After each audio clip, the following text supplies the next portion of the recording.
Hello once again, this is your Highland Travelers, mga sir and ma'am, and vacation na ng mga bata.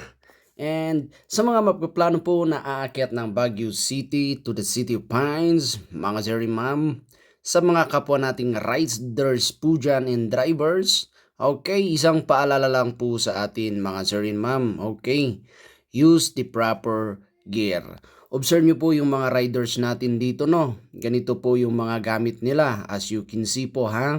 Nakasapatos.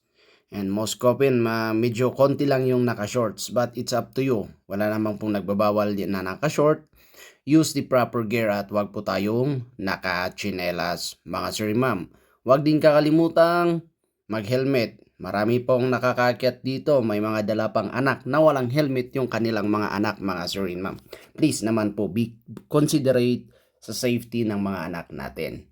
And kung wala po kayong license or wala pang ORCR yung mga dala nating motorsiklo, and wala rin po kayong plaka, please po ha, wag nang makipagsapalaran. Baka umakyat po kayo dito sa Baguio City na nakamotor, then babalik kayo sa inyong lugar na kwento na lang yung motorsiklo nyo.